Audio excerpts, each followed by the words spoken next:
Hi, boys and girls. It's time for our lesson today. We're going to be working on identifying the cause and effect in a story. So you need to get your Ready LAFS book, and open it up to page 56, and it's going to say Frozen Deserts. Page 56. You're also going to need to get a pencil. So if you need to pause to get your supplies, go ahead and pause to get your supplies. I would like you to follow along with me. I'm going to read the story, and then we're going to answer the two questions with our text evidence. So this is from a larger book, but it is Frozen Deserts, not desserts. Desserts would have two S's, like 2 scoops of ice cream. In spite of our image of deserts, some are freezing cold and covered with snow and ice. Cold deserts exist all over the world.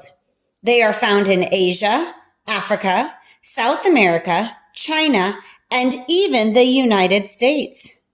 The coldest place on Earth, Antarctica, is considered a desert. It gets very little snow or rain. When it snows, the snow never melts. Instead, it forms ice sheets that build up over time. This creates ice shelves and icebergs. It's too cold for plants. Only a few mosses and algae grow there, and people can't live there for long periods of time. Another frozen desert, the Gobi, reaches from Mongolia to China. It is still expanding. The Gobi Desert is called a rain-shadowed desert. A large mountain range, the Himalayas, block the wet weather from reaching the area. Heavy winds whip through the Gobi Plains. That may explain why there's no sand there. Instead, the landscape is mostly bare rock with little plant life. Temperatures are extreme. It isn't covered in ice like Antarctica is. But the Gobi can get as cold as 40 degrees below zero in the winter. In the summer, it can get as hot as 122 degrees Fahrenheit. Brr, it's the desert, but I'm freezing. Wow, I learned some stuff today about the desert. I hope you did too. All right, let's look at page 57. So I'm going to slide my book over. You should have yours open to see both parts. The first thing I see here is that it has two parts. It has that part A and part B that we've been talking about. Part A is the answer. Part B is the evidence. So if you look in the text to answer part A, you've already kind of answered part B. Let's look at part A. In Antarctica, why do ice sheets build up over time? I'm going to circle that key word, why. Why is telling me I'm looking for a cause. Because remember, when we say why, we answer with because. And in the word because is the word cause. So in Antarctica, why do ice sheets build up over time? I'm going to go in and look for the ice sheets building up over time. I remember reading that in the second paragraph. So I'm going to come back over to the second paragraph. I'm going to skim and scan because here's where they're talking about Antarctica. And I'm going to look for the words ice sheets. Oh, I found it right here. It forms ice sheets that build up over time. So let's look around it to figure out what it is. In front of it, I see when it snows, the snow never melts.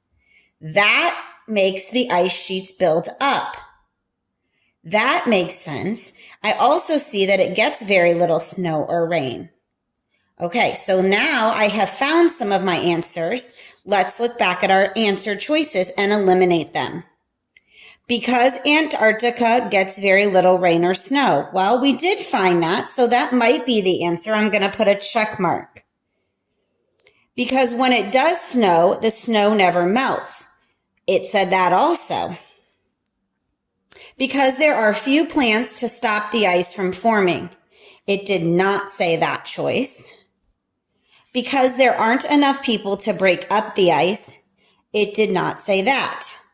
Now I have to determine the because sentence. Ice sheets build up over time because Antarctica gets very little rain or snow. Well, that doesn't fully explain why it builds up. That just tells me they don't get it. Let's try the second one. Ice sheets build up over time because when it does snow, the snow doesn't melt. Yes, that's why those sheets get built up. When it's not melting, it's just piling up on top of each other. So the best answer choice is B. Both were in the story, but the one that explains why would be B. Now, part B says, what other two, key here, make sure you notice you need to put two answers. What are two other effects of the extreme cold in Antarctica? So I know I'm still looking at the same paragraph. I'm trying to figure out what else happens because it's cold. All right, so we know that there's the ice sheets. We also know that they get very little rain or snow. We also know it's too cold for plants and people can't live there. Those are all things that are happening because it's too cold. So let's look and see what it says. Ice shelves and icebergs form. Well, that's true. They do, but we kind of talked about it up there, but let's put a check. The plants become tougher and stronger. No, we said it was too cold for plants. It snows all the time. No, we circled that it doesn't snow all the time. Strong winds blow away any snow. Nope, we didn't read about strong winds there in Antarctica. People can't stay there long. We did circle that as an option. There is no snow. No, there is snow, just not a lot. So now that I've eliminated with my evidence, I can surely prove that both A and E are my answers from my text. It is important when you are reading and answering questions that you find key details in the questions and you go into the text to look for your evidence.